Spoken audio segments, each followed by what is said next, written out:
The moving truck groaned as it pulled away, leaving Sarah alone in the driveway of the old Victorian. A sigh escaped her lips, a mixture of relief at finally being done with the move and a twinge of apprehension about her new life in this quiet Massachusetts town. The house loomed before her, 3 stories of faded grey paint and ornate trim, a stark contrast to the sleek modern apartments she was used to in the city.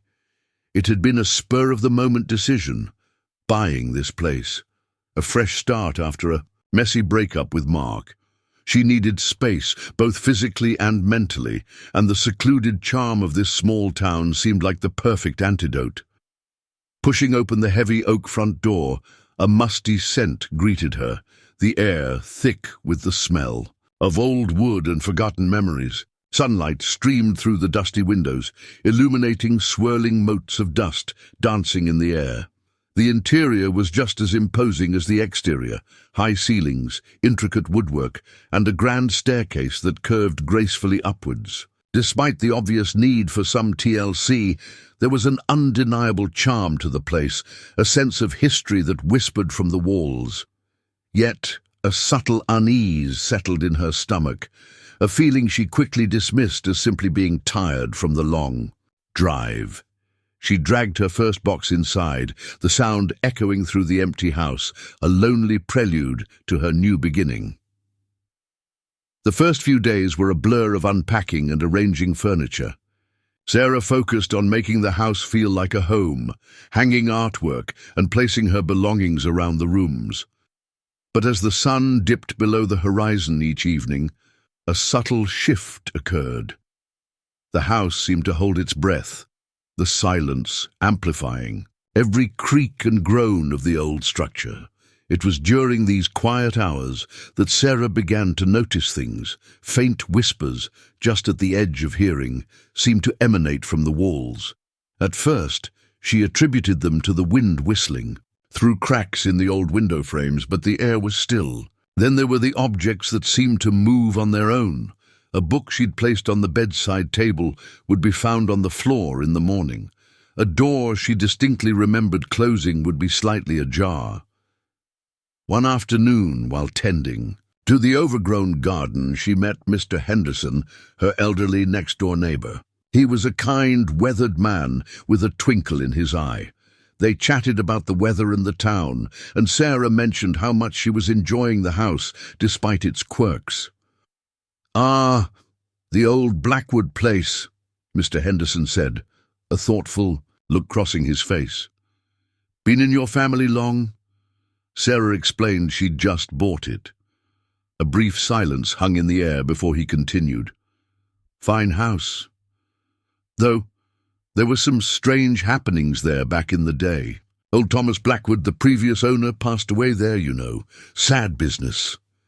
He didn't elaborate, but the way he said it, a hint of unease in his voice, sent a shiver down Sarah's spine. That night, the whispers seemed louder, closer, and Sarah couldn't shake the feeling that she was being watched from the shadows. Mr. Henderson's words lingered in Sarah's mind, adding a layer of unease to the already unsettling atmosphere of the house. The whispers had become more frequent, no longer just faint murmurs, but distinct, though unintelligible sounds. One evening, while brushing her hair in the bathroom, Sarah caught a glimpse of movement in the mirror behind her. She turned quickly, but there was nothing there. Shrugging it off as a trick of the light, she returned to her reflection, only to see it again, a fleeting shadow just at the periphery of her vision.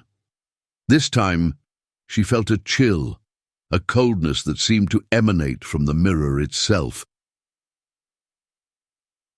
The incidents escalated. One morning, she woke to find her bedroom door wide open, despite having locked it the night before. A few days later, while working in her home office, she felt a distinct touch on her arm. A cold, almost icy sensation that made her jump. There was no one there. The feeling of being watched intensified, a constant weight on her shoulders. Driven by a growing sense of dread, Sarah decided to delve into the history of the house. She visited the local library, a small brick building with shelves overflowing with dusty books. After some searching, she found old newspaper articles detailing the death of Thomas Blackwood. The official report stated he had died of a heart attack in 1958, but there were whispers of something more sinister. Some neighbors had reported seeing him acting strangely in the weeks leading up to his death, talking to himself and appearing increasingly agitated. One article even mentioned rumors of a possible suicide, though this was never confirmed. The Doom articles painted a picture of a man consumed by some unseen torment, a chilling parallel to Sarah's own growing unease. The library research had only deepened Sarah's anxiety. The image of Thomas Blackwood, a man seemingly driven to despair within the walls of her own home, haunted her. Determined to find some answers, she began a thorough search of the house, focusing on the dusty, neglected attic. Cobwebs hung like macabre decorations, and the air was thick with the smell of dry wood and decay. After rummaging through old boxes filled with forgotten belongings, her fingers brushed against something hard and rectangular, tucked away in a dark corner. It was a small, leather-bound journal, its cover worn and faded. With trembling hands, Sarah opened the journal. The first few pages contained mundane entries about daily life, weather observations, and local gossip. But as she progressed, the tone shifted. The handwriting became more erratic, the language more frantic. Thomas Blackwood wrote of unsettling dreams, of shadows moving in the corners of his vision, and a constant feeling of being watched. He described a growing paranoia, a sense that something unseen was stalking him, whispering his name in the dead of night.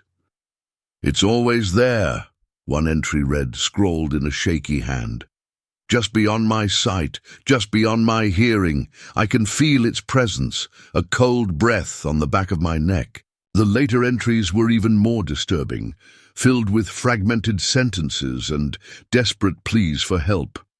He wrote of a dark figure that haunted his waking hours, a silent observer that filled him with an overwhelming sense of dread. The final entry was a single chilling sentence: "It's inside the walls." The journal ended abruptly, leaving Sarah with a knot of fear in her stomach. The words echoed in her mind, confirming her worst fears. She wasn't imagining things. Something was in the house with her. The journal became Sarah's constant companion, a chilling testament to the house's dark history. She reread the entries countless times, trying to decipher the meaning behind Blackwood's cryptic words. The phrase, "It's inside the walls," resonated with her, a constant reminder of the unseen presence that seemed to permeate every corner of the house. Sleep became a restless affair, plagued by nightmares of shadowy figures and whispering voices. One night, she had a particularly vivid dream. She was in the attic, standing beside Thomas Blackwood as he tied a rope to a rafter. His face was pale and drawn, his eyes filled with a deep, unsettling sadness. He looked at her, a silent plea in his gaze, before stepping off the chair. Sarah woke with a jolt, her heart pounding in her chest. The image of Blackwood hanging in the attic was burned into her mind. As she lay there, trying to catch her breath, a piercing scream echoed through the house, a sound so sharp and chilling that it sent shivers down her spine. It seemed to come from somewhere deep within the walls, a desperate cry of anguish. Sarah sat bolt upright, her eyes wide with terror. She fumbled for her phone, her hands shaking so badly she could barely dial. She considered calling the police, but what could she tell them? That she'd heard a scream from inside the walls of her old house? They'd think she was crazy. The feeling of being watched intensified tenfold. It was no longer a subtle unease, but a palpable presence, a cold, heavy weight pressing down on her. She felt isolated, trapped within the walls of her own home with something she couldn't see, something she couldn't understand. She hesitated to confide in her friends or family, fearing they would dismiss her concerns as stress or overactive. Imagination. Finally, driven to desperation, she searched online for paranormal investigators in the area. She found a website for a man named David Miller, who specialized in investigating hauntings and paranormal phenomena. With trembling fingers, she typed out an email, describing the strange occurrences in her house and the chilling discovery of Thomas Blackwood's journal. She clicked send, a small, desperate hope flickering in her heart that someone could help her understand the invisible presence that had taken hold of her life.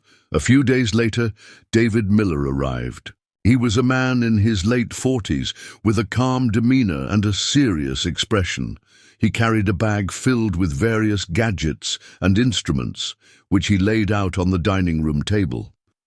He listened intently as Sarah recounted her experiences, from the initial whispers to the chilling scream and the discovery of the journal.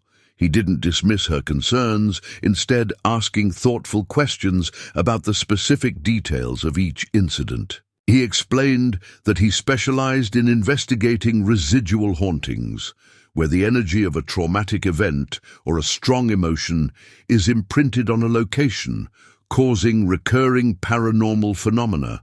He suspected that Thomas Blackwood's troubled spirit was trapped within the house, replaying the events of his final days. That evening, David prepared for a séance in the living room. He placed a small table in the center of the room and lit several candles, creating a dim, flickering light. He instructed Sarah to sit across from him and explained the process. He would attempt to contact the spirit of Thomas Blackwood, asking questions and trying to understand the nature of his presence. As David began the séance, the air in the room grew heavy, a palpable shift in the atmosphere. The candles flickered wildly, casting dancing shadows on the walls. A cold breeze swept through the room, despite all the windows being closed. Then the table began to tremble, gently at first, then more violently. David asked if there was anyone present who wished to communicate. A series of loud raps echoed from the table, one for yes, two for no. David asked if the spirit was Thomas Blackwood. One loud rap. He asked if the spirit was trapped in the house. Another single rap. Then a chilling whisper, clear as day, echoed through the room. Sarah's name, spoken in a low, mournful tone. The temperature plummeted, and objects on the nearby shelves began to rattle. A heavy book flew off the shelf, landing with a thud on the floor. The presence was becoming agitated, its energy growing stronger, more malevolent. The whispering of Sarah's name sent a jolt of fear through her. The séance had clearly stirred something powerful. The table continued to shake violently, and the candles flickered erratically, threatening to extinguish. David, maintaining his composure, tried to calm the presence, speaking in a firm but respectful tone. He asked what was keeping Thomas Blackwood bound to the house, what was preventing him from finding peace. The response was a series of rapid raps, followed by a chilling gust of wind that swept through the room, extinguishing several of the candles and plunging the room into near darkness. In the dim light, Sarah saw a dark shape forming in the corner of the room, a shadowy figure that seemed to coalesce from the darkness itself. It was tall and indistinct, its features blurred and shifting, but its presence was undeniably menacing. Sarah felt a wave of terror wash over her, but amidst the fear, a strange sense of clarity emerged. She remembered the journal, the final entry. It's inside the walls. But what if it wasn't a literal entity within the physical structure of the house? What if it was something else, something more abstract? She recalled the newspaper articles, the descriptions of Blackwood's increasing paranoia, his feeling of being pursued by something unseen. She remembered the dark figure he described, the same figure she was now seeing. Then a memory surfaced, an old photograph she had found tucked inside the journal. It showed Blackwood standing next to another man, a man with a cold, unsettling gaze. The man in the photograph. It was the same shadowy figure that now stood before her. But as she Focused on the figure, she realized something else. The figure wasn't just a single entity. It shifted and changed, reflecting different aspects of fear and insecurity. It was a manifestation of Blackwood's own inner demons, amplified by the house's energy. And, she realized with a chilling certainty, it was also a reflection of her own. The house wasn't just haunted by Blackwood. It was a mirror, reflecting the darkness within those who inhabited it. The realization struck Sarah with the force of a physical blow. The shadowy figure wasn't some external entity, but a manifestation of fear, amplified by the house's oppressive atmosphere. It fed on the negative energy, the unresolved trauma of Thomas Blackwood, and her own lingering anxieties from her past relationship. Looking at the figure, she no longer felt pure terror, but a strange sense of understanding. She understood Blackwood's torment, his feeling of being pursued by something he couldn't escape. And she understood her own fears, the insecurities that had lingered after her breakup. Taking a deep breath, Sarah spoke, her voice surprisingly steady. "You're not real," she said, addressing the shadowy figure. "You're just a reflection of our fears, our pain." As she spoke, the figure seemed to waver, its form becoming less distinct. David, sensing the shift in the atmosphere, joined in, speaking to the spirit of Thomas Blackwood. He reassured him that he was no longer trapped, that he was free to move on. He encouraged him to let go of the pain and find peace. As they spoke, the shadowy figure began to dissipate, fading into the darkness until it was gone completely. The room felt lighter, the oppressive atmosphere lifting like a heavy fog. The candles burned steadily, and the air was still. David explained that the house had acted as a conduit, amplifying the negative emotions and trapping Blackwood's spirit. By confronting those emotions, they had broken the cycle, releasing him from his torment. The following days were remarkably peaceful. The whispers were gone, the feeling of being watched had vanished, and the house felt lighter. Sarah spent time cleaning and redecorating, finally feeling comfortable in her own home. The oppressive atmosphere had been replaced by a sense of calm, a quiet serenity that she hadn't felt since moving in. David visited one last time, confirming that there were no remaining traces of paranormal activity. He explained that the house was now free of the negative energy that had trapped Thomas Blackwood's spirit. Sarah decided to stay. The house, once a source of fear and anxiety, now felt like a sanctuary. She had faced her own demons, confronted the darkness within herself, and in doing so had helped another soul find peace. Looking out the window at the quiet street, a sense of tranquility washed over her. The small town, once a place of apprehension, now felt like home.